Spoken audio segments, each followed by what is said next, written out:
तो जो हमारी कंपनी होती है ना, जो कंपनी होती है उसके पास ऑप्शन होता है कि वो अपने शेयर किस तरीके मतलब किस में इशू करना चाहती है, कौन सी टर्म्स में, या तो पार में करना चाहती है या प्रीमियम पे करना चाहती है। ठीक है। वैसे कंपनी के पास पार, प्रीमियम और डिस्काउंट भी एक होता है, बट डिस्काउंट कभी भी कंपनी शेयर्स डिस्काउंट पे कभी भी इशू नहीं कर सकती। तो हम कैसे लिख देते हैं, हम ऐसे लिख देते हैं, shares not issued at discount. ठीक है, शेयर्स कभी भी डिस्काउंट पे नहीं इशू होते। तो देखो जैसे कि हम क्या होता है, एक वैल्यू है, जब हम कहीं सामान लेने जाते हैं तो जैसे हमारा मतलब सामान लेने गए शॉप पे किसी पे, तो वो शॉपकीपर क्या कर सकता है, या तो वो जैसा एग्जैक्ट प्राइस है, यानी जितना उस सामान लेने गए, मान लो कुछ भी हम कोई खिलौना लेने गए, कोई टॉय लेने गए, उसका जितना भी प्राइस है या तो वो एग्जैक्ट प्राइस पे बेच दे, यानी या तो वो पार पे ही बेच दे, या तो वो क्या करे कि मार्केट में देखे, इसकी मार्केट में इसकी ना डिमांड बहुत ज्यादा है, इस प्रोडक्ट की, इस टॉय की डिमांड बहुत ज्यादा है, बहुत ज्यादा ट्रेंडिंग में है, तो वो क्या करे कि इस मार्केट में जो बढ़ता उसकी डिमांड है, प्रेफरेंस है लोगों की, उसके हिसाब से वो क्या कर दे, उसकी वैल्यू थोड़ी सी इंक्रीज करके लोगों को बेचे। ठीक है, या फिर वो क्या करे कि जितना प्राइस है उससे भी कम पे बेचे। उसके पास यही तीन ऑप्शन हो सकते हैं ना अपने सामान को बेचने के लिए, या तो वो उसी प्राइस पे बेचे, या उससे ज्यादा, या उससे कम।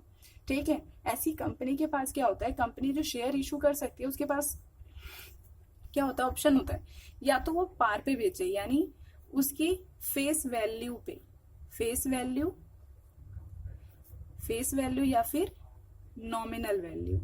ठीक है, किसी भी शेयर्स की जो एग्जैक्ट प्राइस होता है उसका फेस वैल्यू बोला जाता है उसे, या फिर नॉमिनल वैल्यू। ठीक है, या तो कंपनी क्या कर सकती है, अपने फेस वैल्यू पे ही अपने शेयर को इशू करे, या फिर उसके पास दूसरा ऑप्शन क्या हो सकता है कि वो उस प्रीमियम पे बेचे, यानी जितना फेस वैल्यू है वो तो रहेगा रहेगा, प्लस उसमें वो उस मार्केट वैल्यू को भी ऐड करे। ठीक है, यानी जैसे कई कई कंपनियां होती हैं, जिनका मार्केट में काफी अच्छा शेयर होता है, काफी अच्छा उनका पोजीशन होती है। ठीक है, काफी अच्छी उनकी वैल्यू होती है मार्केट में, तो वो कंपनियों के शेयर आप देखेंगे काफी महंगे और हाई प्राइस पे मिलते हैं, वो बहुत कम प्राइस पे नहीं होते। हालांकि इक्विटी शेयर है तो उसका फेस वैल्यू इक्विटी शेयर के केस में हमेशा 10 रुपए होती है। ठीक है, हमेशा 10 रुपए रहती है, और प्रेफरेंस शेयर के केस में हमेशा 100 रुपए रहती है। ठीक है, ये इनकी फेस वैल्यू है, इतनी ही फेस वैल्यू रहेगी, इससे ज्यादा नहीं। बट क्या हम किसी भी कंपनी का अगर आज शेयर देखें तो क्या 10 रुपए या 100 रुपए में मिल रहा होगा, नहीं, वो हजारों में उनकी प्राइस होती है। तो वो हजारों में प्राइस कैसे जाता है, उनकी मार्केट वैल्यू के हिसाब से जाता है, यानी जिसकी जितनी अच्छी रेपुटेशन है मार्केट में, जितना उसका मार्केट कवरेज अच्छा है, जिसकी उतनी वर्थ अच्छी है, जिसकी जितनी नेट वर्थ है, उसी के हिसाब से वो अपने शेयर्स के प्राइस भी डिसाइड करते हैं, उसी हिसाब से वो प्रीमियम पे रखते हैं उस शेयर्स को।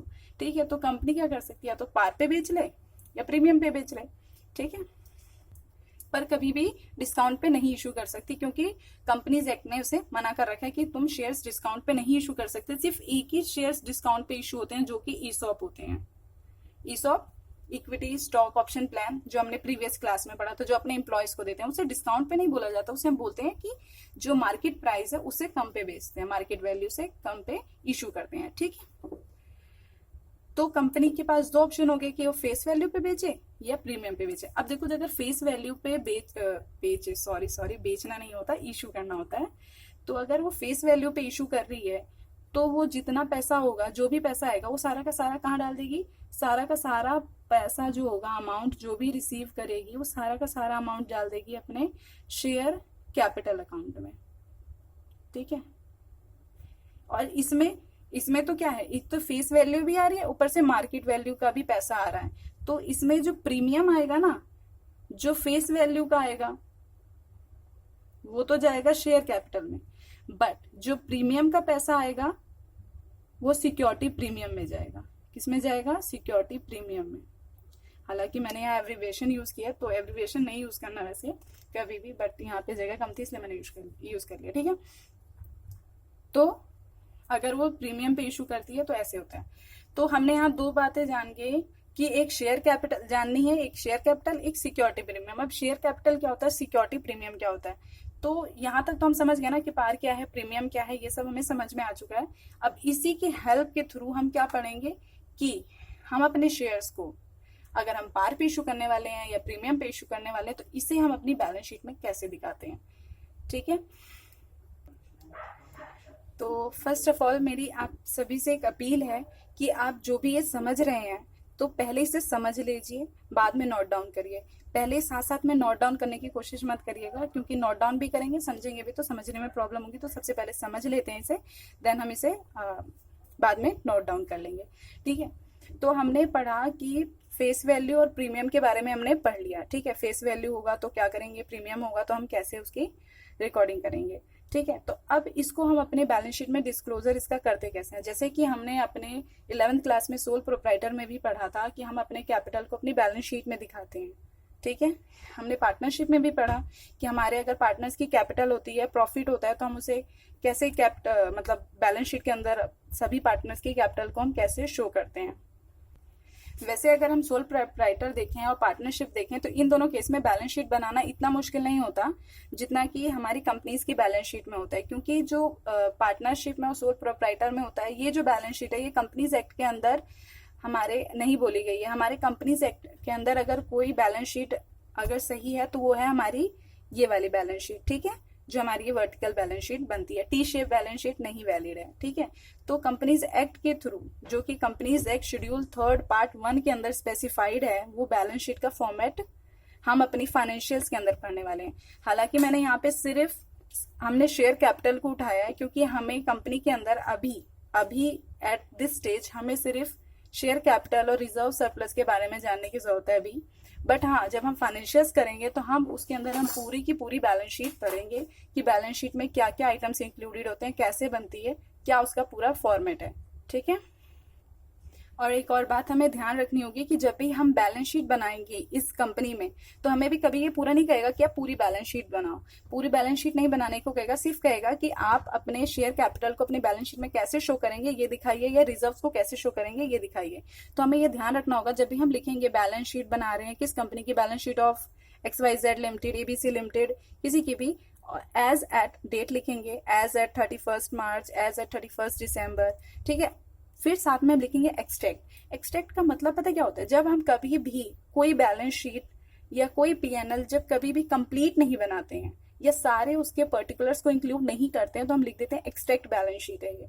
ठीक है, यानी ये बैलेंस शीट कंप्लीटेड नहीं है, as on the last date complete नहीं है, इसलिए हम इसमें एक्सट्रैक्ट लिख रहे हैं। ठीक है, ये फुल बैलेंस शीट नहीं होती, और एक्सट्रैक्ट लिखना कंपलसरी है अगर आप पूरे डिस्क्लोजर्स नहीं दे रहे हैं तो। ठीक है, वरना मार्क्स कट जाते हैं। ठीक है, और साथ ही साथ जब भी हम अकाउंट्स के अंदर अकाउंटिंग करें तो हमें ये ध्यान रखना चाहिए कि हमें हमेशा अपने अकाउंट्स पेंसिल के साथ और पेंसिल स्केल के थ्रू बनाने की कोशिश करनी चाहिए, और हमेशा इसे अपनी डेली रूटीन में डालना चाहिए। अगर आप इसे हाथ से बनाएंगे, अभी तो आप हाथ से बना ले रहे हैं, बट पेपर के अंदर क्या होता है कि आपको पेंसिल से सोचते हैं, पेंसिल से खींच के अच्छे से बनाए, तो उस वक्त आदत नहीं होती, और जब आप उस वक्त बनाएंगे तो आपको आदत नहीं रहेगी, तो आपसे सही से बनेगा नहीं। ठीक है, तो प्रैक्टिस अभी से करिए, तो एट द लास्ट टाइम आपको बहुत बेनिफिट मिलेगा इसका। ठीक है, उसके बाद हम आते हैं शेयर कैपिटल। तो सबसे पहले शेयर कैपिटल क्या होता है, नहीं, सबसे पहले हम बैलेंस शीट में शुरू करते हैं। तो बैलेंस शीट के फॉर्मेट में सबसे पहले हम लिखते हैं इक्विटीज एंड लाइबिलिटीज, यानी जैसा कि हमने अपनी पार्टनरशिप की बैलेंस शीट में भी देखा कि जो हमारा टी शेप की बैलेंस शीट होती है, जो यहाँ पे हमारी लाइबिलिटीज होती हैं, इस साइड हमारे एसेट्स होते हैं। तो लाइबिलिटीज के अंदर हम सबसे पहले पार्टनर्स की कैपिटल दिखाते हैं, उसके बाद हम क्या दिखाते हैं, कैपिटल तो दिखा दी, जो भी कैपिटल दिखाने के बाद हम क्या दिखाते हैं, क्रेडिटर्स हमारे क्या हैं, आउटस्टैंडिंग लाइबिलिटीज क्या हैं, हमारे लोन्स क्या बचे हुए हैं, यानी जो भी हमारी लाइबिलिटीज है वो सब दिखाते हैं। ठीक है, सबसे पहले हम कैपिटल दिखाए, फिर हमने लाइबिलिटीज दिखाई। तो सीधा सीधा कंपनी की बैलेंस शीट भी यही कहती है कि जो हम कंपनी की बैलेंस शीट के फर्स्ट पार्ट में इक्विटीज एंड लाइबिलिटीज में इक्विटी और लाइबिलिटी दिखाने वाले हैं।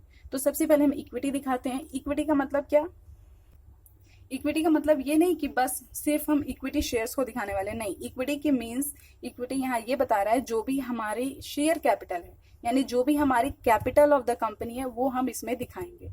ठीक है, तो ये जो फॉर्मेट है ना, ये कि सबसे पहले first equity liabilities, then first है हमारा कि shareholder fund A, share capital reserve and surplus, ये जो फॉर्मेट है ये एज इट इज रहेगा। जैसा कि हम पार्टनर्स कैपिटल में कर लेते थे ना कि क्रेडिटर्स ऊपर लिख लो, कैपिटल नीचे लिख लो, इसमें ऐसा नहीं होगा। हमें इसी मतलब फॉर्मेट के हिसाब से चलना होगा। हम इस फॉर्मेट को चेंज नहीं कर सकते। अगर आपने इस फॉर्मेट को चेंज किया तो आप अपने नंबर खो देंगे, ये तो है। ठीक है, तो ये जो फॉर्मेट है ये सेम ऐसे ही रहेगा। नोट्स, यहाँ नोट नंबर लिखा जाता है। ठीक है, नोट नंबर और अमाउंट। ठीक है, ये नोट नंबर किस लिए होता है? जैसे कि ये नोट नंबर इसलिए दिया जाता है कि अगर हम इस पर्टिकुलर हेडिंग का यानी शेयर कैपिटल के बारे में हम पूरा डिस्क्लोजर देना चाहते हैं तो हम नोट्स टू अकाउंट्स में जाके उसका पूरा डिस्क्लोजर दे सकते हैं। ठीक है, इसलिए नोट्स टू अकाउंट्स हमें बनाने होते हैं। अगर किसी में कंपलसरी है तो हम बनाते हैं, नहीं है तो कोई कंपल्शन नहीं है कि आपको बनाना ही होगा। जरूरत नहीं है तो क्यों बनाएंगे? ठीक है, तो जहां जरूरत होती है डिस्क्लोजर्स की वहां बनाते हैं।